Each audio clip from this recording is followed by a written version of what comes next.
Oh.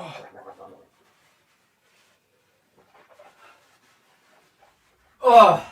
Ich habe gerade das Bedürfnis, meinen ganzen Kopf in Milch zu baden. Ja. Hallo und herzlich willkommen bei First We Feast. Ich bin Shiva Krüger und ihr seht heute Hot Ones. Die Show mit den scharfen Fragen und noch schärferen Wings. Und wir haben heute Dennis Wieczorek zu Gast. Er ist bekannt aus seinen Rollen in Star Wars Fanfilmen, seinen Auftritten als Musiker sowie seinem Grillkanal Grumpy Griller. In dem hat er schon sehr häufig heißes Barbecue zubereitet, doch wir wollen heute herausfinden, wie gut er wirklich mit heißem umgehen kann. Herzlich willkommen. Danke, dass Sie hier sein darf.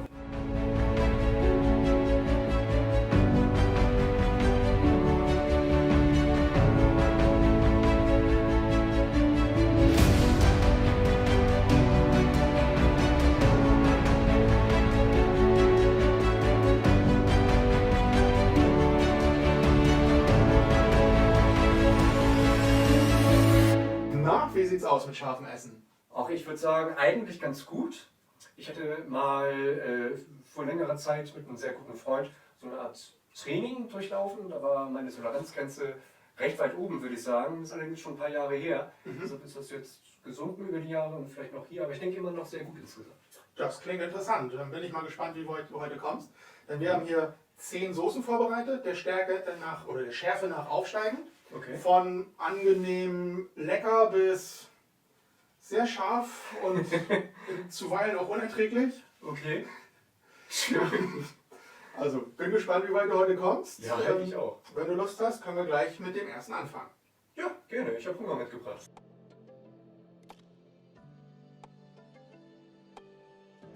Dennis, wie oft grillst du im Alltag? Wie viel Zeit nimmt das so in Anspruch? Ich würde dich schon als Vielgriller bezeichnen. Ich bin auch nicht nur Saisongriller oder so, wenn die Sonne rauskommt. Zu Bestzeiten würde ich sagen 2-mal die Woche. Okay. Das kann allerdings auch weniger sein. Da gab es doch aber auch schon mal Zeiten, in denen du deutlich häufiger gegrillt hast. Ja, da gab es Zeiten, wo ich häufiger gegrillt habe, das stimmt. Aber halt auch Zeiten, wo ich weniger gegrillt habe. Das war zum Beispiel, ich glaube, letztes Jahr, 2019, würde ich mal sagen. Ja, das ist immer so phasenweise, aber generell grill ich gerne viel. Ja, ich hätte jetzt vielleicht schon erwartet, dass jemand mit einem Grillkanal 7 Tage die Woche, Frühstück, Mittag, Abendbrot, alles vom Grill. Ja, es gibt auch Phasen, da kommt das dem relativ nah. Aber ich weiß schon noch, wie der Herd und der Backofen in meiner Küche funktionieren. Sehr schön, sehr schön. Ja, wenn du Lust hast, kommen wir zum zweiten Ring. Gern.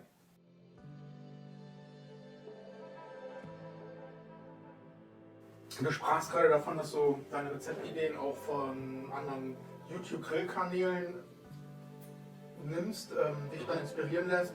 Was war deine Motivation, einen eigenen Grillkanal zu machen? Du meinst, weil es da noch nicht so viele gab oder gibt? Genau. Okay. Die Motivation. Naja, also ich habe schon lange, als ich das Grillen für mich entdeckt habe. Alles gut? Ich habe hier ein bisschen Wasser und Milch aufgebaut, falls es zu doll wird. Ich habe nur einen Krümel verschluckt. Alles gut, ich dachte schon. Wo war ich gerade? Du hast Achso, genau, YouTube entdeckt. Genau, ich habe YouTube da für mich entdeckt. Da gab es dann ja schon einige Kanäle, die ich dann auch immer gerne geguckt habe und auch immer noch gerne gucke. Aber es gab dann doch oft so Situationen, wo dann Sachen da erzählt wurden, wo ich so dachte, nee Mäuschen, das sehe ich anders. Und was du gerade erzählt hast, deckt sich nicht mit meiner Erfahrung. Ja, und dann dachte ich, ja, dann kann ich ja einfach mal versuchen, meine Sicht der Dinge YouTube unterzujubeln. Also ich merke gerade so ein leichtes Pribbeln auf der Lippe. Also, Bei mir war es echt eben nur ein Krümel. ja, so. Also ist in Ordnung. Alles gut. Ich habe schon andere Dinge erlebt. Also es gab schon Kandidaten, die haben es nicht viel weiter geschafft als bis zu dieser Soße. DJ Khaled oder wie? Ich darf hier keine Namen nennen, Datenschutz und so. Ja, ich glaube, wir wissen alle, wer gemeldet ist. Genau. Ja. Nee, das war dann halt so das Ding, wo ich dann dachte, das ist auch das Ziel bei meinem Kanal. Ich möchte halt nicht nur zeigen, oh, guck mal, was ich tolles grillen kann, schon gegen Barbecue und sowas. Sondern halt, ich möchte den Leuten was beibringen. Ja. Leute, die dann halt sich nicht trauen, mehr als Bratwürstchen oder so zu machen, weil sie denken, oh, das ist alles so kompliziert, ich schaffe das nicht. Denen will ich dann halt zeigen, Das ist gar nicht schwer. Ich sage euch einfach mal leicht verständlich, wie das geht. Und ich sage euch halt auch meine Sicht der Dinge, was andere YouTube-Kanäle meiner Ansicht nach falsch erzählen. Also so dein Weg. Mein Weg, genau. Ja, sehr interessant. Wo wir beim Weg sind, wir haben hier einen Weg vor uns. Aha. Wenn du Lust hast, gehen wir auf die nächste Stufe. Klar habe ich Lust, sonst wäre ich ja nicht hier. Sehr schön, dann lass uns loslegen. Okay.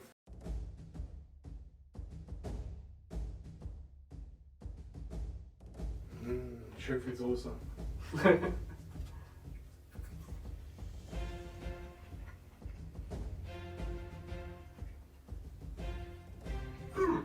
Die ist lecker. Aber schon ein Sprung zu der davor, kann das sein? Ich glaube, da kommen heute noch größere Sprünge. Aber doch. Gibt es eigentlich irgendeinen YouTube-Kanal, der dich besonders beeindruckt, der dich vielleicht auch beeinflusst hat? Auf jeden Fall. Ja, erzähl uns gerne davon. Also gibt es nicht nur einen, da gibt es diverse, sag ich mal. Natürlich so die üblichen verdächtigen deutschen Kanäle. Also da werde ich jetzt auch keine Namen nennen oder so. Aber ja, also wer sich auf YouTube im Grillbereich bewegt, der wird schon wissen, was ich meine. Und dann ganz speziell noch amerikanische Kanäle. Wollte ich gerade drauf zu sprechen kommen, weil das ist ja, glaube ich, eher der Ursprung. Ja genau, Barbecue kommt daher. Genau. Und deshalb ist das auch immer meine allererste Infoquelle. Ja. Und also ganz besonders die Barbecue Pit Boys. Also die haben mich arg geprägt, würde ich mal sagen. Ja. Und ja, noch andere amerikanische Kanäle, ganz besonders Franklin, Aaron Franklin. Ja. Der hat auch in Austin, Texas ein sehr berühmtes Barbecue-Restaurant. Und das ist so meine persönliche Ikone. Das ist mein Barbecue-Gott. Möchtest du uns erzählen, wieso? Naja, ich finde es einfach gut, dass er, ich sag mal, die Dinge beim Namen nennt und dass er halt auch selber zeigt, dass das gar nicht so schwer alles ist. Und er hat halt auch eine besondere Sicht der Dinge auf die ganzen Sachen. Also ein berühmter Spruch von ihm ist zum Beispiel, da geht es darum, ob man Soße zum Barbecue nimmt oder nicht. Ja. Und da sagt er dann halt, richtig gutes Barbecue braucht keine Soße. Es sei denn, es ist nicht gut genug. Okay. So. Allerdings sagt er da halt auch, manchmal findet er auch eine Soße ganz nett. Ne? Aber er ist also relativ puristisch ist er da und das gefällt mir halt einfach sehr. Ja, das hat auf jeden Fall Charme. Aber es gibt ja auch eine ganz stark zu erkennende Entwicklung, dass YouTube-Kanäle mit steigendem Erfolg immer mehr Richtung Kommerzialisierung gehen. Oh ja. Ich weiß nicht, Ja. wie du dazu stehst. Aktuell finde ich das bei dir noch nicht so. Ja, überhaupt nicht, würde ich sagen. Genau. Vielleicht liegt es am Erfolg, ich weiß es noch nicht. Ja, ich weiß nicht, ob das mit dem ja, ich glaube ein bisschen schon, weil. Also auch hier nenne ich jetzt wieder keine Namen. Aber ich kann es schon sehr gut verstehen, dass die Kanäle ja nicht immer alles aus eigener Tasche bezahlen wollen und können. Ja. So, die haben tolles Equipment und so weiter und so fort. Und dass da die Kosten wieder reinkommen, Ja. das finde ich völlig okay. Das Absolut. unterstütze ich auch gerne. Aber was mir wirklich auf den Keks geht, ist dieses ständige, guck mal hier in den Shop, da habe ich auch dies, da habe ich auch das. So, und jetzt benutze ich folgende Zutat, die könnt ihr auch bei mir im Shop kaufen. Oder hier oder da. Das finde ich so nervig. Und auch mit der ganzen Werbung und Werbung geschaltet und so. Weil es ist klar, die Kanäle sind stark gewachsen. Das heißt, die Produktionsaufwände sind auch größer geworden. Aber es gibt so Kanäle, also da nenne ich jetzt auch wieder keine Namen, die fand ich früher besser. Ja. Die Videos waren von der Qualität her nicht besser. Ja, aber darum geht es ja auch oft gar Die nicht. Inhalte. Ja. Ne? Also ich übertreibe jetzt, also da darf mir jetzt keiner böse sein, aber Kanal X, 10, 100.000 Abonnenten, riesiges Produktionsvolumen, meinetwegen auch noch 2, 3 Helfer dabei, wird irgendwie eine Bratwurst gegrillt. Da denke ich mir so, nee. Ja, man muss dann vielleicht auch irgendwann durch Masse überzeugen, aber was mir persönlich, also ich bin da eher so der Konsument, ich schaue auch oft nicht nur Grillvideos, sondern grundsätzlich auch Kochvideos bei YouTube. Und dann will ich einfach schnell und kurz wissen, wie es geht und was sind die Zutaten. Also das gefällt mir auch an deinen Videos ganz gut. Da steht dann unten drin die Zutatenliste So. und dann sagst du mir, wie du das machst. Okay, so meinst du das, weil meine Videos sind meistens von einer längeren Sorte. Deshalb Ja, hast du gerade gesagt, ich will kurz wissen. Nein, egal. Ja, ich will nur kurz wissen, wie es geht. Ich brauche dann nicht erklärt, ja, und ich nehme diesen Pürierstab, weil der dreht mit einer Umdrehung mehr als alle anderen. Und Verstehe. hier hast du den Schocklink. Ich finde es völlig okay, wenn man in der Beschreibung aufhört, hier, das sind die Zutaten. Also das ist für mich absolut wichtig, dass das drin steht. Und dass dann darunter auch noch steht, so, und hier, wenn du kein Equipment hast, du kochst heute zum ersten Mal und willst wissen, wie es geht und brauchst noch alles, weil du hast keinen Topf und keine Pfanne, kannst du hier über den Link kaufen. Völlig okay. Genau. Aber in dem Video muss es für mich darum gehen, wie bereite ich das Essen zu. Genau, ganz genau. So, und da bin ich dann mal gespannt, wie sich das bei dir so im Laufe der Jahre entwickelt. Ja, das wird sich nicht grundlegend ändern. Ich werde dich darauf aufmerksam machen. Ja, also wir haben das jetzt ja hier auf Film, in Farbe und bunt. Ne? Ja. Also, es ist ein Zeitdokument. Ja, auf jeden Fall. Also wir werden darauf zurückkommen, vielleicht irgendwann nur bei einer weiteren Sondersendung mit dir als Gast. Oh, Genau. Aber wenn ich die erst, hier überlebe. Ne? wenn du die hier überlebst. Das werden wir jetzt mal rausfinden, indem wir einfach zum nächsten Wing übergehen, würde ich sagen. Okay, gerne.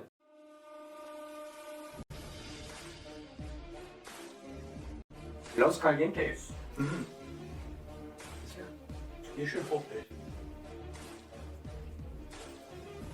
Aber die entwickelt sich ein bisschen, das finde ich gut. Dennis, Was bin ich? ich habe mal versucht, mich so ein kleines bisschen im Internet über dich schlau zu machen. Aha. Ich habe gedacht, jemand, der seinen eigenen Grillkanal hat, der versucht vielleicht ein bisschen Bekanntheit zu erlangen, nutzt andere soziale Medien wie Facebook, Instagram. Und was ich da voll über dich gefunden habe, also ja, ich habe dich gefunden, aber das war ja tot langweilig. Also ganz ehrlich, wenn das mit dem kommerziellen Erfolg bei dir klappt, vielleicht tust du in dem Bereich doch was. Du weißt doch, was ich dann Dann kannst du gerne an deinem Facebook-Auftritt arbeiten. Das ist doch nicht langweilig. Naja, kommt drauf an. Also, Das stinkt langweilig. ich würde mal behaupten wollen, meine Oma wäre eingeschlafen. Das schmerzt. Ja, aber war Aber es war. tut manchmal weh. Ich habe aber ja auch noch andere Möglichkeiten. Es gibt ja auch noch das Real Life. Kenne da Menschen, die dich schon länger kennen und habe mir einfach auf anderen Wegen ein bisschen Informationen über dich eingeholt und habe da... Ich glaube, das nennt man Stalking. Ist völlig legal, weil ich bin in den Medien unterwegs, da nennt man das Recherche. Ach so. Genau. Recherche. So würde ich das bezeichnen wollen. Gut. Ich habe auf jeden Fall coole Bilder gefunden, auf denen du zu sehen bist. Und wollte mal gerne ein paar Informationen von dir dazu haben. Wie ist es zu diesem Bild gekommen? Erklär mal. Da kann ich dir sogar ganz genau sagen, welches Datum das war. Das war exakt der 4. Juli 2001. Okay. Erklär, wieso? Kannst du dir das gut merken? Ja, weil ich da halt in Washington DC war. Am Independence Day. Wie bist du da hingekommen? Jetzt sag nicht mit dem Flugzeug. Nein. So jetzt natürlich. Boot. Mit dem Boot. I'm on a boat. Nee, ich habe 2001 für 4 Monate in den USA gelebt und gearbeitet. Okay. Und deshalb war ich dann halt auch am 4. Juli dann halt zum Feuerwerk, zum Independence Day mit 2 Arbeitskollegen in Washington. Ja. Und zu dem Foto ist es dann gekommen, Ich bin gespannt. weil ich habe in Richmond gewohnt und die beiden anderen Kollegen auch. Dann sind wir 1,5 Stunden mit dem Auto gefahren, haben das Auto irgendwo abgestellt, sind dann halt zum Festplatz nächstes Mal gegangen. Und als das Feuerwerk vorbei war, sind wir halt zum Auto zurück. Und auf einmal ging der stärkste Platzregen los, Okay. den ich jemals erlebt habe. Unser Auto war nicht so weit weg, aber wir waren sofort nass bis auf die Knochen. Da hast du dich richtig nass gemacht. Aber da habe ich mich richtig, also ich wurde richtig nass gemacht. Okay. Und ja, 1,5 Stunden Autofahrt, nass bis auf die Knochen. Ich hatte natürlich keine Wechselklamotten dabei, weil damit rechnet man ja nicht.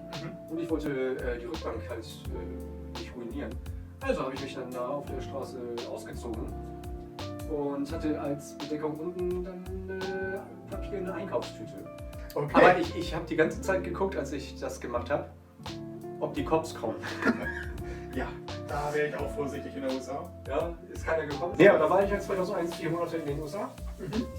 Tolle Zeit da erlebt. Richtig tolle Sachen. Ja, bis auf den 11. September natürlich. Ne? Der war überhaupt nicht hübsch. Ja, das ist eine harte Zeit. Möchte ich jetzt nicht drauf eingehen, sondern eher auf das nächste Foto, das ich hier rausgesucht habe. Was ist das denn hier? Die erwähnten Star Wars Filmfestspiele mit Dennis Wieczorek als Jedi-Padawan Okay. oder Jedi-Meister. Erklär. Nee, also das war kein Padawan, also Jedi. Ganz normal. Ganz normal. Mit Lichtschwert. Na klar. Erzähl ein bisschen mehr dazu. Das ist Wo, ein- wie? Das ist ein Foto aus einem Film. Ja. Also ich habe 2 ältere Brüder und wir sind alle 3 große Star Wars Fans. Ja, wer nicht? Wir haben uns dann mal überlegt, eigene Star Wars Filme zu drehen. Ja. Wir haben 2 an der Zahl gedreht. Das Drehbuch für den 3. lag, glaube ich, schon vor, aber dann ist das alles getrennte Wege gegangen. Und ja, ich habe da halt in den beiden Filmen die Rolle von dem Jedi General gespielt. Und das hat riesen Spaß gemacht. Also wir haben da uns schlau gelesen, wie man solche Filme macht. Wir haben uns entsprechende Programme besorgt. Und also generell war das Ganze low budget. Klar. Ja, also nur aus der Kaffeekasse, wenn überhaupt. Und auf YouTube gibt es ja viele Star Wars Fanfilme. Ja. Einige sind auch richtig, richtig gut. Ja.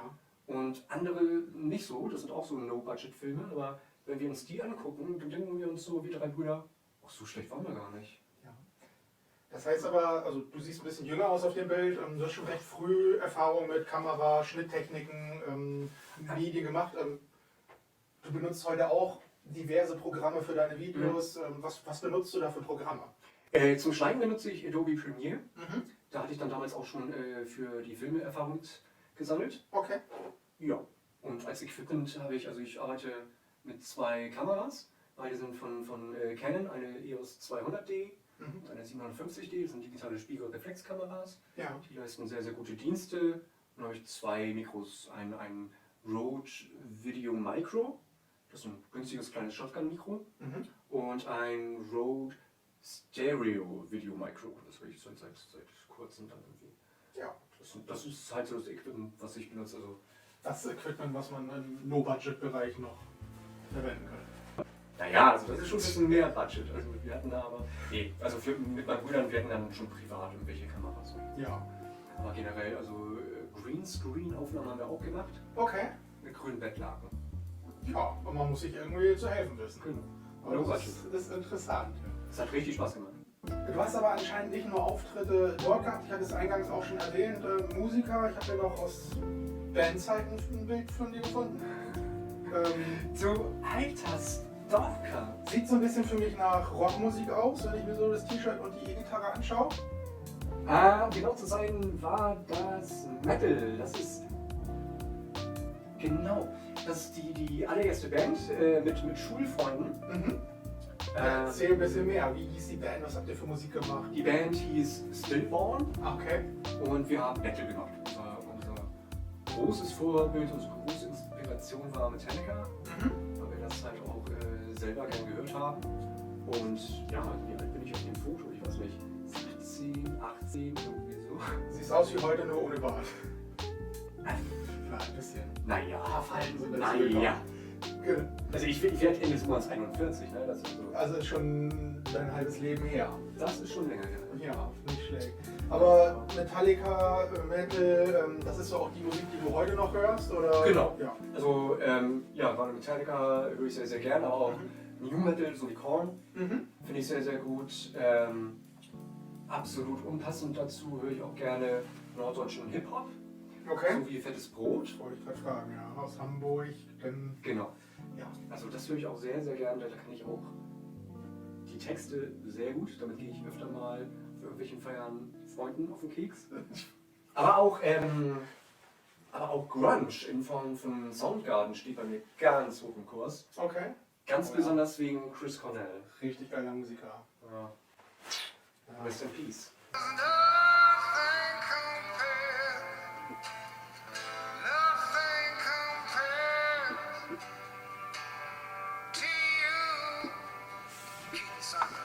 Der ist ja leider schon tot. Du stehst auf diesem Foto, weiß nicht, ist das ein Proberaum oder ist das eine Bühne? Nee, das ist ein Proberaum. Das ist ein Proberaum. Wir hatten auch Auftritte. Ja, erzähl gerne davon. In kleinerem Maße. Ach, das waren, also wir haben einmal bei mir, also wir waren Freunde von 2 unterschiedlichen Schulen. Und an der Schule, wo ich und ein paar Freunde Unterricht hatten, hatten wir einen Auftritt in der Turnhalle.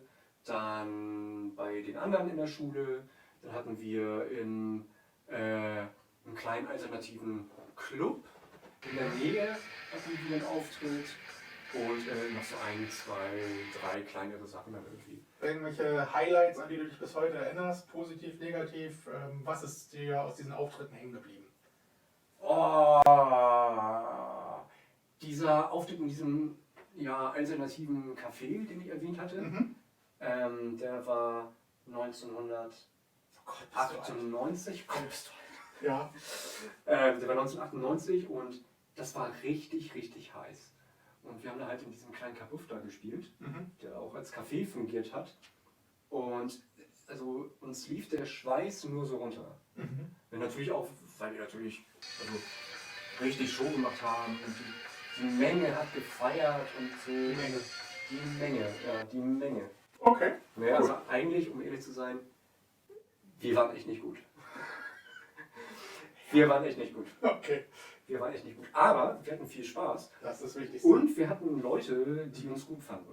Ja, auch. Weil sie uns kannten. Okay, wurden bezahlt. Nee, aber das ist halt das Wichtigste. Ich finde, das merkt man in jedem Video an, wenn die Macher Spaß haben.